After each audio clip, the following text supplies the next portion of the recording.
六旬老汉囚禁50多女人当玩物，不仅自己享用，还5元一次出租。俗话说，害人之心不可有，防人之心不可无。即使已经进入法治社会，依旧还是会有很多黑暗藏在角落里。今天要说的这个案件让人震惊的同时又十分痛心，心疼被关的女性，也痛恨那些拿她们做生意的恶魔。这件事就发生在国内的1线城市附近，在经济高度发达的今天，依旧有不少匪夷所思的罪恶在滋生。周围的村民们都知道这个事情，但大家为了自己的利益都闭口不言，直到有受害者跑出去，才让大众知道里面的真相。原来看似平静的村子里，居然藏着一个营窝。这里有一个破旧的房子，里面关着各个年龄段的女性，她们基本都是精神病人。而关押他们的人叫李家全，已经年过半百的他，看上去是个普通老人。谁也没想到，这个人居然将精神病女子非法拘禁，不仅关在屋子里供自己享乐，还让他们租出去接客，一次只要5块钱。这么匪夷所思的事究竟如何发生？最后又怎么被发现的？当地有名的混子。1935年，李家全出生了，在广东茂名一个偏远村庄里，父母都是老实巴交的农民。贫困的家庭不仅没有让李家全养成坚毅的性格，反而让他滋生出各种坏习惯。在学校根本读不进书，只会打架闹事，学校老师看到李家全就头疼，恨不得他早点毕业离开。村子里的邻居们提起李家全也很苦恼，这个小孩从小就特别皮，随着年龄的增长，做坏事的水平也在加深，父母根本管不住他，久而久之也只能放任他出去浪荡闯祸。终于李家全闯下大祸，因为调戏妇女被关进去劳动改造。出来后的李家全并没有反省自身，反而变本加厉做坏事。由于兜里没钱，他把心思打到了村里的物件上。有人发现村子里水利设施的闸门不见了，生产队里的食物也经常减少。李家全的偷盗行为最终被揭露，他也因此被关进监狱服刑。出狱后，李家全彻底沦为万人嫌，村里的人觉得他坐过牢，是个流氓，平时在路上都躲着他。老父母看着这个儿子也无可奈何，决心跟他断绝关系，将他赶出了家门。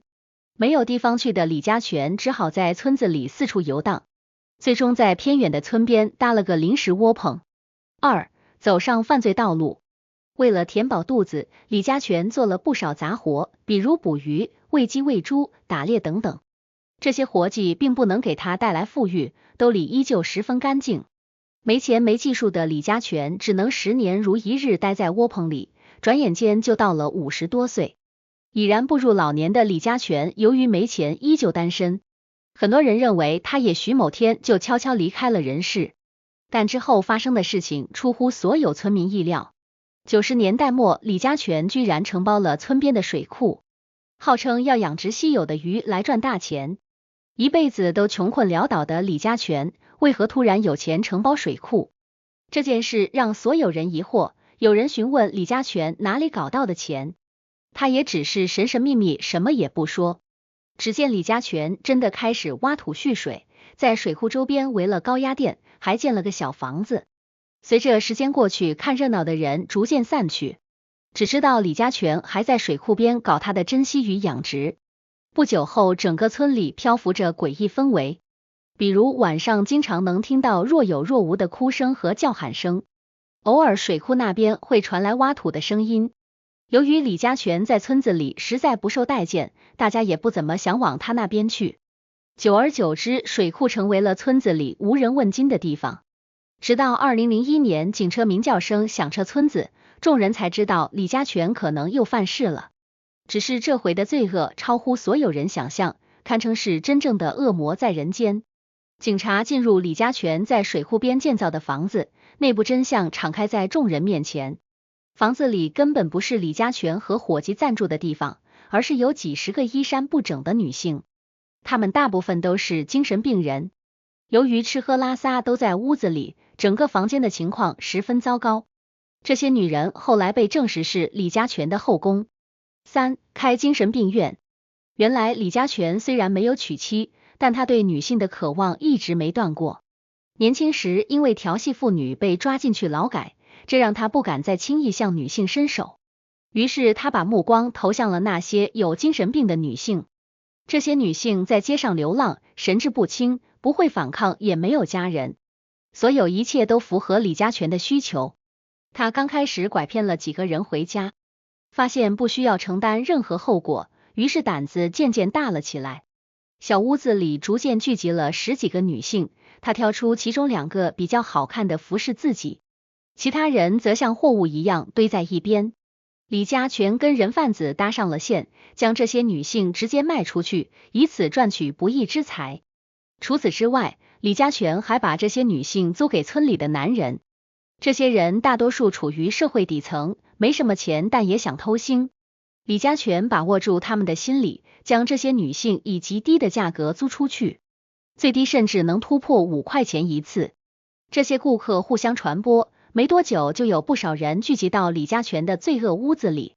村里的其他人即使知道，但由于家里人干了这种事，为了保护家人，也统统装作不知道。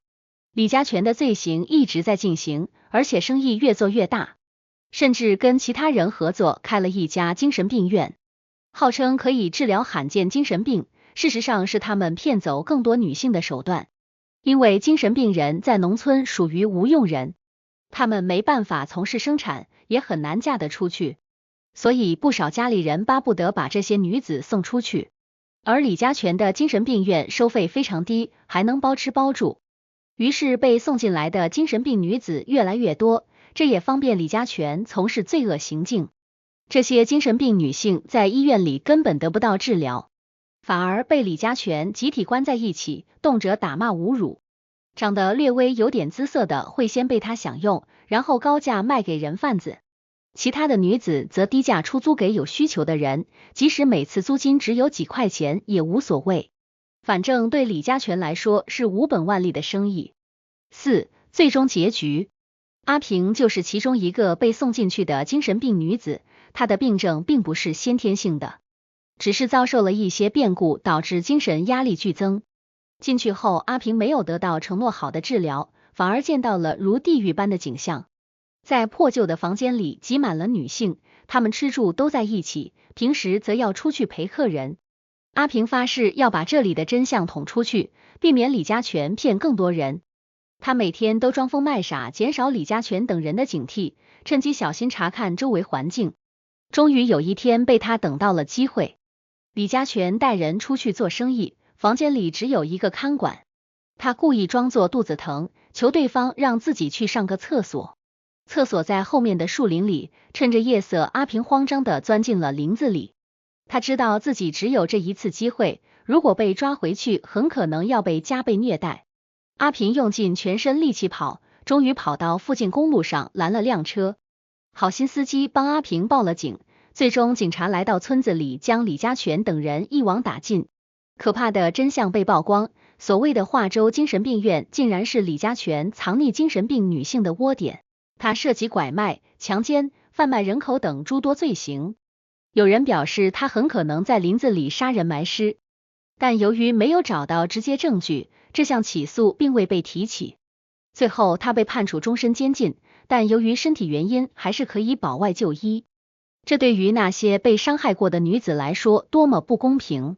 被解救的女子虽然获得了自由，但她们大多数身心受创，日后很难恢复到好的状态。更何况她们本身就有精神疾病，本来以为去医院治疗，没想到竟然会遇到李家全这样的魔头。有些人可能余生都要活在那几年的阴影里，而李家全的罪恶又真的赎完了吗？总结：震惊世人的鱼塘案现世后，不少网友表示刷新了自己的三观。没想到21世纪还会有如此阴暗的角落，如此令人发指的罪行。李家全虽然是个老头，但他仍然笑想得到女性，兜里没钱就打起了精神病和流浪女子的主意，最后居然还把这件事做成了生意。当警察打开门时，有50多个女子衣不蔽体，缩在破旧肮脏的小房间里，这是多么震撼的一幕！许多村民只知道李家全承包了水库，但没人想到他居然在此非法拘禁那么多女性。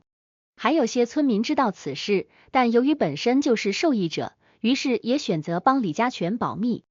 多年来，李家全非法拘禁妇女、强奸、贩卖人口等等，累累罪行看着让人心惊。没人想到一个60多岁的老头居然如此卑劣，网友们纷纷表示太可怕了。这次案件除了李家全的丧心病狂，其实是否还揭露出社会对精神病人的漠视？正是大众对精神病人的放弃，才让李家全有机可乘，即使非法拘禁多年也无人察觉。